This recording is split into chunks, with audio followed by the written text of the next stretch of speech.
So the today topic is deadlock avoidance. Deadlock avoidance is one of the method of deadlock handling. Deadlock handling करने की एक method है deadlock avoidance.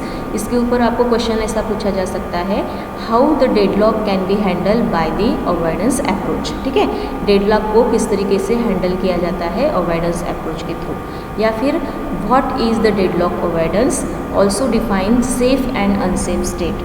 तो इसके अंदर deadlock avoidance के अंदर दो स्टेट्स को डिफाइन किया गया है, सेफ और अनसेफ. तो वो क्या होते हैं ये हम आगे चल के पढ़ने वाले हैं. सबसे पहले हमें देखना है कि डेडलॉक अवॉइडेंस यानी क्या होता है. This approach to the deadlock problem anticipates deadlock before it actually occur. ये अप्रोच हम कहाँ पे कब सॉल्व करते हैं? डेडलॉक ऑकर होने से पहले ही. ठीक है, डेडलॉक जैसे ऑकर होने जा रहा है या हो सकता है, अगर मुझे ऐसा इस तरीके का अजम्पशन लग रहा है कि मेरे सिस्टम के अंदर डेडलॉक फॉर्म हो सकता है, तो जनरली हमें पहले से ही अजम्पशन हो जाता है. कभी कभी हमारा सिस्टम अचानक से या सडनली स्लो डाउन हो जाता है. ठीक है, तो स्लो डाउन हो जाता है तो मुझे समझ में आ जाता है, मैं अजम्पशन कर सकती हूँ कि मेरा पीसी हैंग हो सकता है इन फ्यूचर, क्योंकि वो स्पीड उसकी जो है वो कम हो चुकी है बिकॉज ऑफ सम रीज़न. कुछ भी रीज़न हो सकते हैं, रैम कम है, ठीक है, जो इंटरनल मेमोरी है वो कम हुई है और डेटा ज़्यादा हो रहा है, स्टोरेज डेटा ज़्यादा ले रहा है, जो प्रोसेसेस मैं रन कर रही हूँ वो प्रोसेसेस के लिए मेमोरी अलोकेशन ज़्यादा लग रहा है, डेटा अलोकेशन ज़्यादा लग रहा है.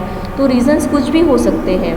बिकॉज ऑफ सम रीज़न्स आपका जो सिस्टम है सडनली स्लो डाउन हो जाता है, और अगर वो स्लो डाउन हो रहा है तो मेरे दिमाग में एक चीज़ आती है कि इन फ्यूचर वो हैंग भी हो सकता है. सो दैट मीन्स आपको पहले से ही पता हो सकता है कि डेडलॉक ऑकर हो सकता है इन फ्यूचर. तो वो डेडलॉक ऑकर होने से पहले ही अगर आप उसको अवॉइड कर देंगे बाय यूजिंग सम एल्गोरिदम्स, जैसे बैंकर नाम का एक एल्गोरिदम है जो डेडलॉक अवॉइडेंस के लिए यूज़ किया जाता है. So by using such kind of algorithm अगर आप उसको पहले ही अवॉइड कर दोगे तो डेडलॉक नहीं होगा आपके सिस्टम के अंदर. So this approach to the deadlock problem anticipates deadlock before it actually occur. Deadlock occur होने से पहले ही इस अप्रोच का हम यूज़ करते हैं. This approach employees an algorithm to access the possibility that deadlock could occur and acting accordingly. ये algorithm किस तरीके से वर्क करता है? वो पॉसिबिलिटीज़ देखता है कि कहाँ किस तरीके की पॉसिबिलिटीज़ ऑकर हो सकती है कि डेडलॉक फॉर्म हो, और अगर डेडलॉक फॉर्म हो रहा है तो अकॉर्डिंग टू दैट वो एक्शन लेता है. कौन सा एल्गोरिदम? बैंकर एल्गोरिदम, जो हम आगे चल के पढ़ने वाले हैं डेडलॉक अवॉइडेंस में. Deadlock avoidance is arranging how resources are granted at run time so as to avoid the deadlock. तो ये यहाँ पे ये जो बैंकर एल्गोरिदम में हम जो एल्गोरिदम पढ़ने वाले हैं, तो वो एल्गोरिदम किस तरीके से वर्क करता है? वो रिसोर्सेज को इस तरीके से ग्रांट करता है प्रोसेसेस को एट रन टाइम. ठीक है, ये चीज़ रन टाइम हो रही है तो रिसोर्सेज को वो इस तरीके से ग्रांट करता है प्रोसेसेस को ताकि आपका डेडलॉक अवॉइड हो सके. डेडलॉक कब फॉर्म होता है? जैसे जो रिसोर्सेज अवेलेबल है आपके सिस्टम में और प्रोसेसेस उसके लिए रिक्वेस्ट दे रहे हैं और वो रिसोर्स अगर किसी दूसरे प्रोसेस के लिए एंगेज है तो डेडलॉक हो सकता है. बट अगर मैं ऐसी कुछ प्रोसीजर करती हूँ या ऐसी कुछ सिचुएशन रखती हूँ कि जो रिसोर्सेज अवेलेबल है वो according to some order processes को अलोकेट किया जाए, और जो नया प्रोसेस रिक्वेस्ट भेजना चाहता है उसको पहले ही बता दिया जाए कि resource is not available, they are engage with different process, तो still you are in the waiting stage. ठीक है, आप वेटिंग स्टेज पे रहो, आप सस्पेंडेड स्टेज पे रहो, आप फिलहाल एंटर नहीं कर सकते क्योंकि रिसोर्सेज अवेलेबल नहीं है. ऐसी कुछ सिचुएशन अगर मैं बना लेती हूँ पहले से बाय यूजिंग बैंकर एल्गोरिदम तो मैं मेरे डेडलॉक को अवॉइड कर सकती हूँ. तो वही बैंकर एल्गोरिदम वही कर रहा है, वो एट रन टाइम आपके रिसोर्सेज को इस तरीके से ग्रांट कर रहा है. ग्रांट करना यानी देना. ठीक है, ग्रांट जब जो चीज़ के लिए रिक्वेस्ट आई है उसको हम ग्रांट करते हैं, यानी वो चीज़ हम देते हैं एग्जीक्यूशन के लिए प्रोसेस को. तो रिसोर्सेज के लिए जो भी प्रोसेसेस के थ्रू रिक्वेस्टेस आ रहे हैं उस रिक्वेस्ट को ग्रांट वो इस तरीके से करता है एट रन टाइम ताकि डेडलॉक फॉर्म ना हो पाए. The basic idea of deadlock avoidance is to grant only those requests for available resources that cannot possibly result in the state of deadlock.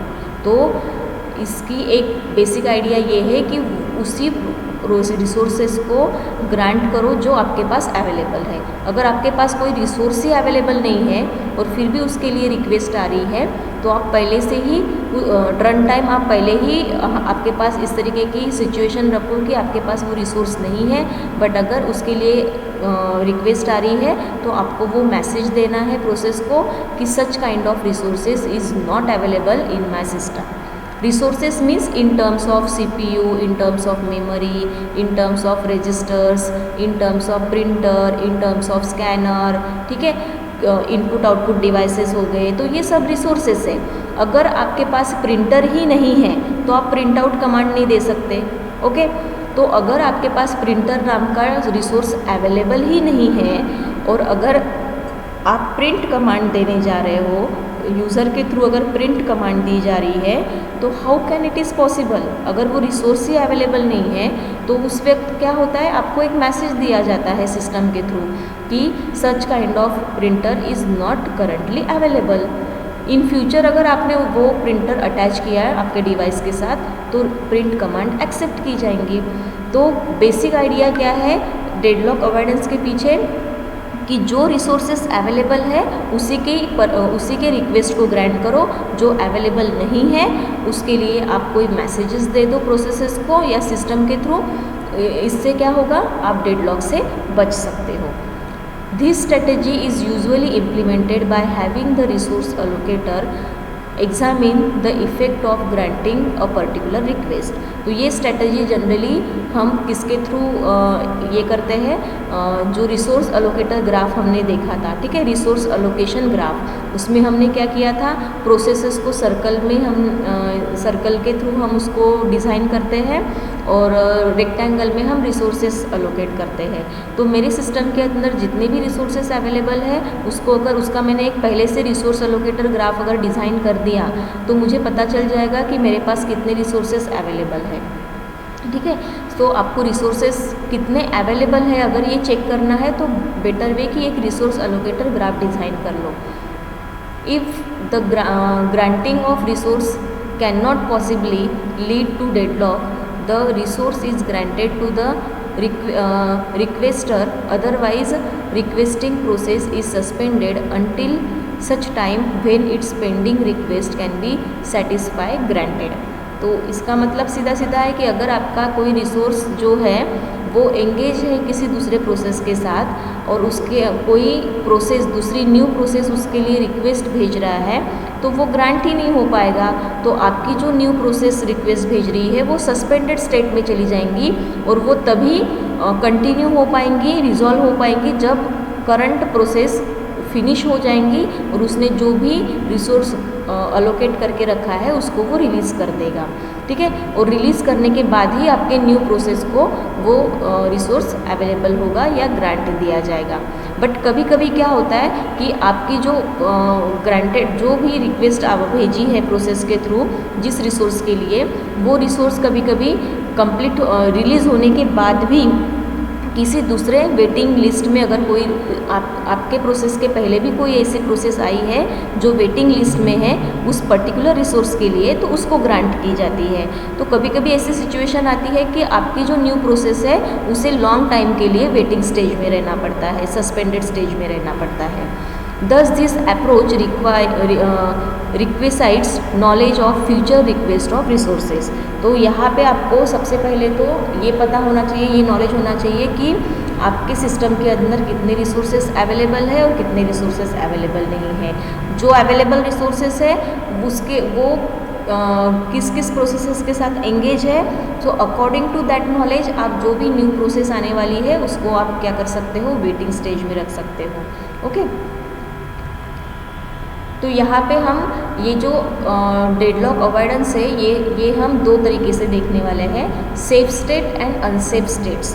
States यानी आपके प्रोसेस की states क्या है, ठीक है। जैसे हमने 5 स्टेट्स देखे थे, न्यू स्टेट्स, टर्मिनेटेड स्टेट्स, और बीच में हमने in between this 2 states 3 states रहते हैं, ready state, then running state and waiting state. तो यहाँ पे हम सेफ स्टेट यानी हमारे प्रोसेस का स्टेट क्या है, तो हम बता सकते हैं कि हमारे सिस्टम के अंदर डेडलॉक फॉर्म हो रहा है या नहीं हो रहा है। और अगर हमारे प्रोसेस का स्टेट अनसेफ है तो chances of deadlock is occur, आपका डेडलॉक ऑकर होने के चांसेस हो सकते हैं। तो सेफ स्टेट कहलाता है कि डेडलॉक नहीं होगा ऑकर, और अनसेफ स्टेट कहलाता है कि डेडलॉक ऑकर हो सकता है, it may be happen. A state is a safe if it is not deadlocked, ठीक है। अगर आपका स्टेट सेफ केस में है तो इसका मतलब डेडलॉक ऑकर नहीं होगा। And there is a scheduling order in which all the processes can complete even if they are ask for all their resources at once. तो यहाँ पे सेफ स्टेट में अगर हमें डालना है तो हम क्या करेंगे, हमारे पास जितने भी रिसोर्सेस है सबको हम ऑर्डरिंग कर देंगे, और अकॉर्डिंग टू दैट ऑर्डरिंग हम उसको प्रोसेसेस को अलाउ करेंगे, और एट वंस जिस प्रोसेस को जितने रिसोर्सेस की ज़रूरत है वो पूरे रिसोर्सेस उसको एट अ टाइम अलोकेट किए जाएंगे, और उसका एग्जीक्यूशन कंप्लीट हो जाएगा।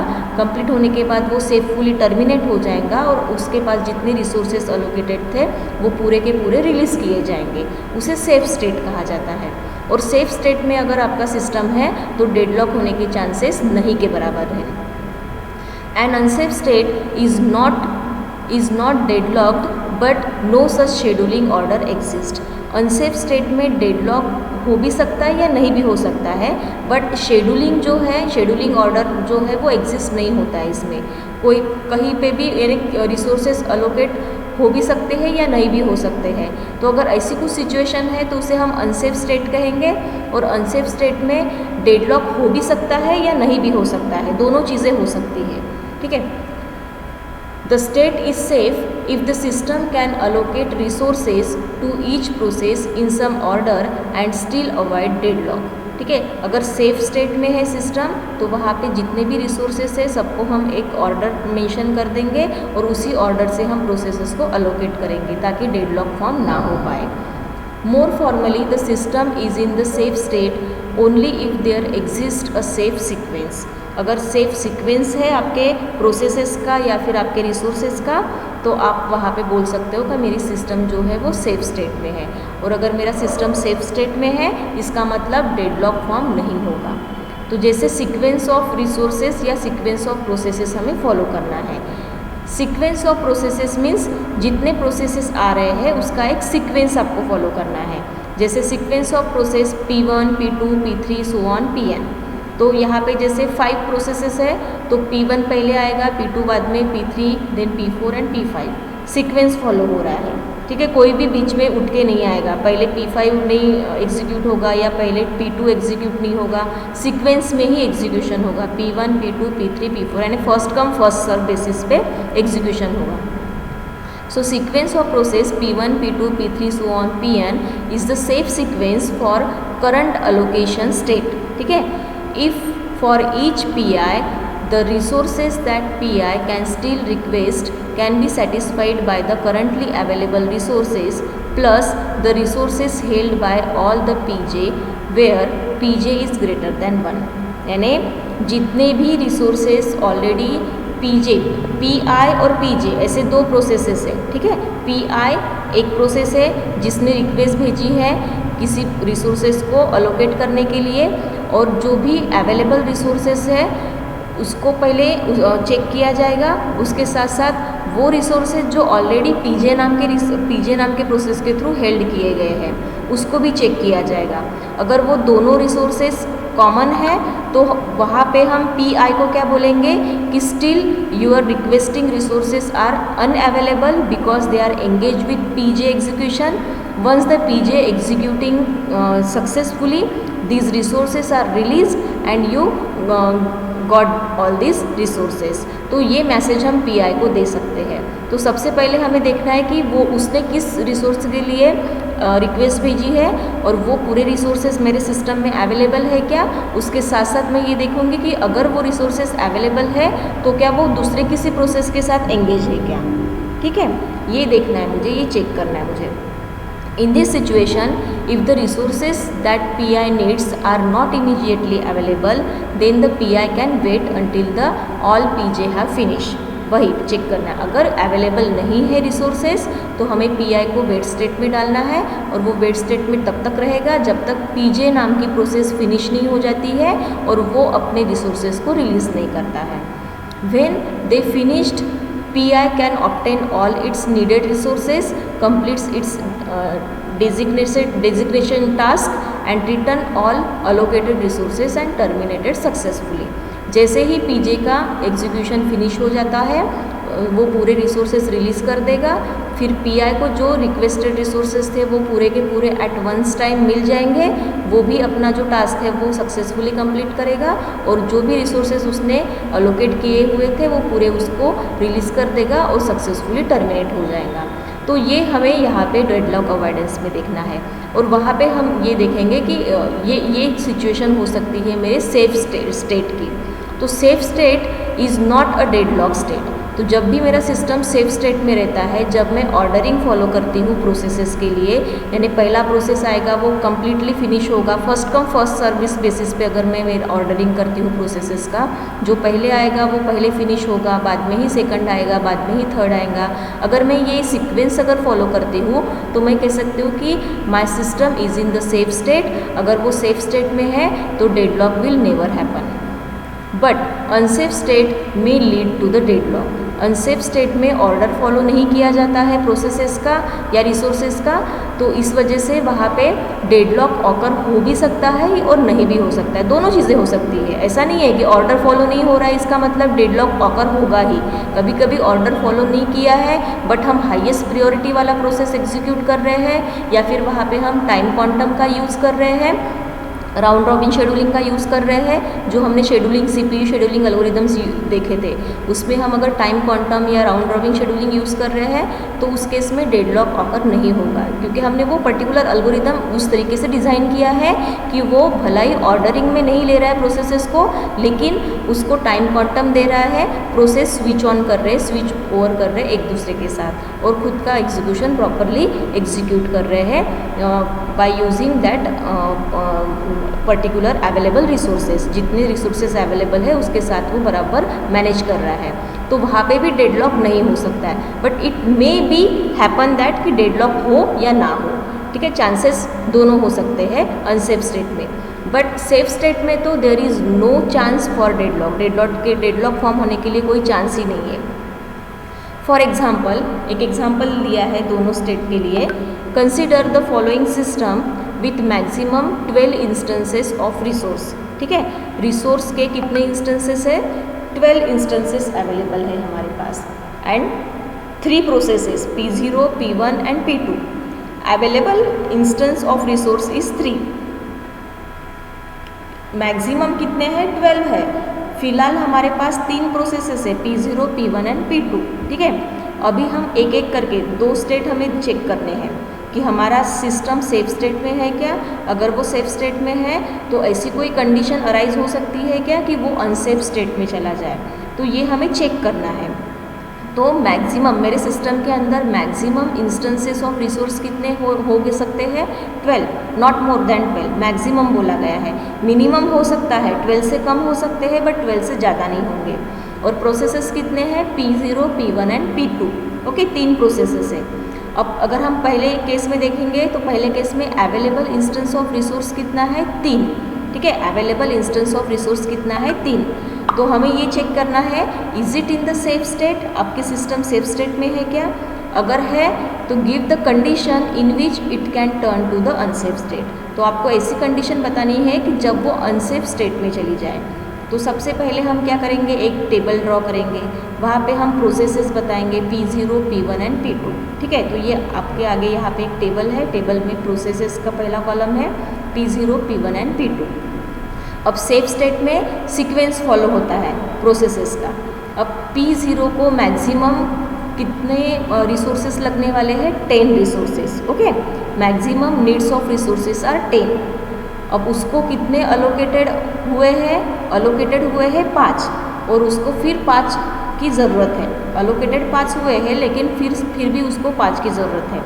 फिर सेकंड प्रोसेस को मैक्सिमम कितने रिसोर्सेज चाहिए 4, अलोकेट हुए हैं 2 और उसको 2 की ज़रूरत है। थर्ड प्रोसेस को मैक्सिमम नीड ऑफ रिसोर्सेज है 9, अलोकेटेड हुए हैं 2 और 7 की ज़रूरत है। ठीक है, इस तरीके का अगर एक मैंने टेबल ड्रॉ किया तो मैं बता सकती हूँ कि above state is safe state because there exist a safe sequence P1, P0 and P2। Means P1 पहले लिया है, ठीक है, सीक्वेंस फॉलो हो रहा है मीन्स P1 पहले ही फॉलो किया है, यानी जितने रिसोर्सेस अवेलेबल है उस हिसाब से हम उसका सीक्वेंस क्रिएट कर रहे हैं। तो मेरे पास अवेलेबल रिसोर्सेस कितने हैं 3 हैं। ओके, तो मेरे पास ऐसी कौन सी प्रोसेस है क्या कि जहाँ पे ये तीनों मैं दे सकती हूँ और उसका एग्जीक्यूशन कर सकती हूँ? हाँ, कौन सी है वो प्रोसेस? P1, जिसको मैक्सिमम नीड कितनी है 4 और अवेलेबल कितने हैं 3। तो अगर मैं ये तीनों दे सकती हूँ उसको, तीनों अगर रिसोर्सेस मैंने दे दिए या तीनों में से 2 दे दिए, तो मेरा P1 प्रोसेस जो है वो अलोकेट हो सकता है, एग्जीक्यूट हो सकता है, कंप्लीट हो सकता है। ओके, तो इसीलिए यहाँ पे सीक्वेंस क्या बनाया है P1, P0 and P2। Means P1 is allocated all needed instance of resource type, जितने भी उसकी ज़रूरत है वो सबको वो ले लेगा। ठीक है, 2 तो ऑलरेडी मिल चुके हैं ना, आपको ये नहीं देखना है 4 की ज़रूरत है बट उसको 2 मिल चुके हैं। उसको ज़रूरत कितनी की है 2 की, और हमारे पास कितने अवेलेबल है 3। तो 3 में से हम अगर उसको 2 दे देते हैं तो इसका एग्जीक्यूशन कंप्लीट हो जाएगा P1 का। ओके, इसलिए हम P1 जो है ये ऑर्डर फॉलो करेगा। पहला एग्जीक्यूशन किसका होगा? P1 का। अब P0 को हम क्यों नहीं दे सकते? क्योंकि नीडेड कितने हैं उसको 5 तो मिल चुके हैं बट नीडेड कितने हैं 5, बट हमारे पास कितने हैं 3 है, लेस देन 5 है, तो इसलिए P0 जो है वो वेटिंग में रहेगा। वैसे ही P2 को भी 2 मिल चुके हैं, 7 की ज़रूरत है और हमारे पास अवेलेबल कितने हैं 3, इसीलिए P2 भी एग्जीक्यूट नहीं होगा, वेटिंग में रहेगा। बट P1 एग्जीक्यूट हो सकता है, P1 को 2 मिल चुके हैं और 2 की ज़रूरत है और हमारे पास कितने अवेलेबल है 3। तो यहाँ पे इसीलिए ये सीक्वेंस क्या फॉलो करेगा, ये सिस्टम सेफ सीक्वेंस फॉलो करेगा P1, P0 एंड P2। तो P1 allocate all needed instances of resource type and when it is complete its job return दे। जब वो रिटर्न करेगा तो वो कितना रिटर्न करेगा 2 + 2 4, क्योंकि उसने कितने होल्ड किए थे मैक्सिमम 4, तो 4 में से 2 मिल चुके थे, 2 की ज़रूरत थी, 2 हमें दे दिए हमने क्योंकि हमारे पास अवेलेबल 3 रिसोर्सेज थे, तो 3 में से हमने 2 दे दिए। 2 + 2 4, उसने उसके जो मैक्सिमम नीडेड थे रिसोर्सेज 4 उसको लेके उसने एग्जीक्यूशन किया और 4 के 4 रिटर्न कर दिए। अब जब वो 4 के 4 रिटर्न करेगा तो हमारे पास कितने बचेंगे 4 + 1 5। Now the system has 5 available resources, instance of resources. पहला वाला 1 था ना, 3 में से हमने 2 को हमने दिए थे, ठीक है, 2 दिए थे, तो बचा कितना 1 इसमें से। और जब इसका जॉब फिनिश हो गया P1 का तो रिटर्न कितने हुए 4, तो 4 + 1 5। अब हमारे पास कितने अवेलेबल इंस्टेंस ऑफ रिसोर्सेज है 5, और P0 नाम के प्रोसेस को कितने की नीड है 5 की, तो यहाँ पे P0 is the second process to be executed. So which are allocated to P0 and after completion of P0 system has 10 instances। क्यों 10? क्योंकि इसके पास 5 + 5 कितने हैं 10, तो 10 उसके पास मिल जाएंगे पूरे 10 resources। So system has 10 instance of resource type from which 7 are allocated to P2 and thus all the process are completed। ठीक है, तो अगर हम ये सीक्वेंस फॉलो करते हैं, सेफ स्टेट में हमारा सिस्टम इसलिए है क्योंकि हमारे पास अवेलेबल रिसोर्सेज कितने हैं 3 हैं। ठीक है, 3 में से हमारे पास जो प्रोसेसेस है उसके नीडेड रिसोर्सेज दिए हैं, उसमें से कितने अलोकेट हुए हैं और कितने की ज़रूरत है। तो हमें क्या देखना है, ये लास्ट कॉलम देखना है कि ज़रूरत कितने की है। तो इसमें से 3 में से हमें 2 तो दे सकती हूँ, तो 2 अगर मैं दे देती हूँ इसको तो इसका एग्जीक्यूशन हो जाएगा, तो यानी P1 पहले एग्जीक्यूट होगा सेफली, और एग्जीक्यूट होने के बाद वो उसके पूरे रिसोर्सेज को रिलीज़ कर देगा। तो टोटल रिसोर्सेज कितने हैं 4, और पहले हमारे पास कितना 1 बचा था, 3 में से 1 बचा था 1, तो 4 + 1 5। तो अभी मेरे पास अवेलेबल रिसोर्सेज कितने रहेंगे, इंस्टेंस ऑफ रिसोर्सेज 5, जो मैं P0 को दे सकती हूँ। और P0 का भी एग्जीक्यूशन सेफली हो सकता है। और फिर वो कितने रिसोर्सेज को रिटर्न करेगा 10। अब 10 में से मुझे कितने नीडेड है P2 के लिए 7, तो 7 उसको अलोकेट हो जाएगा और उसका भी एग्जीक्यूशन कंप्लीट हो जाएगा। ओके, तो इस तरीके से मेरा सिस्टम जो है वो सेफ कंडीशन में है। सो करंट सिनेरियो अगर हम देखेंगे इस एग्जांपल का, अवेलेबल रिसोर्सेज आर 3, तो इसमें मेरा सिस्टम सेफ में जाता है। अब मुझे ऐसी कंडीशन बतानी है कि जहाँ पे वो अनसेफ में एंटर करेगा। तो सिस्टम में go from safe state to unsafe state. अब हम ये जो एग्जांपल ले रहे हैं वो अनसेफ का ले रहे हैं। Suppose that at time P2 request the resource, अगर किसी भी एक टाइम पे P2 नाम के रिसोर्स ने क्या किया, एक रिक्वेस्ट भेजी रिसोर्स के लिए, and it is allocated to it, then available instances are 2। ठीक है, हमारे पास पहले कितना था, हम इसी को कंसिडर कर रहे हैं। अवेलेबल इंस्टेंसेस ऑफ रिसोर्स कितना था 3। ठीक है, अब एग्जीक्यूशन स्टार्ट होने से पहले ही किसी टाइम पे P2 ने एक रिसोर्स के लिए रिक्वेस्ट भेजी और हमने उसको दे भी दिया, तो हमारे पास कितने बचे, 2 बचे। तो अब यहाँ पे आपका ग्राफ कैसे आएगा, ये तो मैक्सिमम 10, 4, 9 चलेगा। अलोकेटेड कितना है 5, इसका 2 था और इसका भी 2 था, बट यहाँ पे उसने और एक रिक्वेस्ट डाली और उसको अलोकेट हो गया, तो यहाँ पे 3 हो गए और यहाँ पे 6 हो गए। ठीक है, now no safe sequence is possible because only P1, अब P1 नाम की प्रोसेस ही ऐसी है कि जो क्या करेगा, only P1 can be allocated all the needed resources instances, and when it returns system has 4 available resources which are not sufficient enough to the either P0 and P2। ठीक है, अब देखो यहाँ पे हमारे पास पहले केस में कितने अवेलेबल रिसोर्सेज थे 3।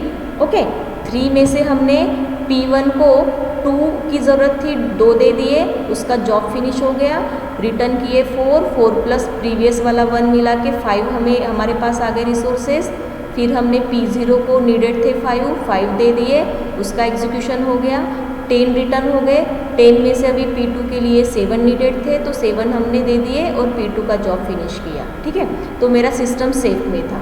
बट अगर ऐसी कुछ सिचुएशन आती है कि एग्जीक्यूशन स्टार्ट होने से पहले ही P2 नाम के प्रोसेस ने फिर से एक रिक्वेस्ट भेजी रिसोर्स के लिए और उसकी रिक्वेस्ट एक्सेप्ट भी हो गई और 3 में से एक रिसोर्स उसको दिया गया, तो यहाँ पे सीक्वेंस चेंज हो जाएगा। पहले क्या था 5 to 2, अब क्या हो जाएगा 5 to 3 और यहाँ पे 5 to 6 हो जाएगा।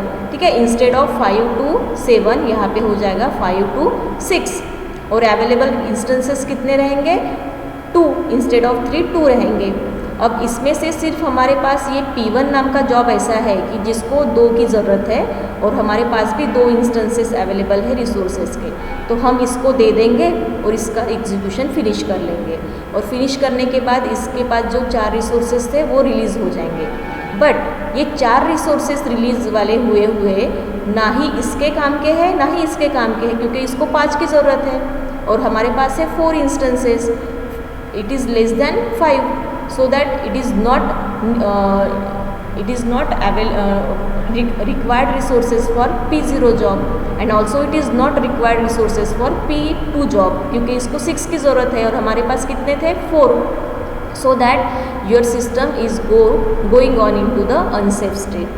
So the P0 and P2 will have in the waiting state infinitely यानी इन्फाइनाइट टाइम तक वो वेटिंग स्टेट में रह सकते हैं, क्योंकि available resources are 4 and it is not sufficient for executing P0 job and P2 job. That's why हम यहाँ पे कह सकते हैं कि यहाँ पे डेडलॉक फॉर्म हो सकता है। This is called as deadlock cases. ये केसेस है कि safe state and unsafe state में हमारा सिस्टम कैसे जा सकता है। ठीक है, because of the unavailability of resources, हमारे पास रिसोर्सेज की अनअवेबिलिटी है और हमारा प्रोसेस एग्जीक्यूट करने के लिए मैक्सिमम रिसोर्सेज की ज़रूरत है। उस केस में आपका सिस्टम अनसेफ स्टेट में चला जाएगा। अगर वो अनसेफ स्टेट में जाता है तो डेडलॉक होने के चांसेस ऑकर हो सकते भी है या नहीं भी। ठीक है, दोनों चीज़ें हो सकती है। बट अगर सेफ स्टेट में है सिस्टम तो डेडलॉक किसी भी कंडीशन में ऑकर नहीं होगा। तो ये एक हमने टॉपिक देखा है। अब इसके बाद नेक्स्ट लेक्चर में हम कल पढ़ेंगे कि बैंकर एल्गोरिदम किस तरीके से वर्क करता है इस कंडीशन पे। अगर आपका सिस्टम सेफ स्टेट में हो या अनसेफ स्टेट में हो, बैंकर एल्गोरिदम के थ्रू हम किस तरीके से डेडलॉक को अवॉइड कर सकते हैं। तो ये हम कल के लेक्चर में देखेंगे। Okay, so that's it for today.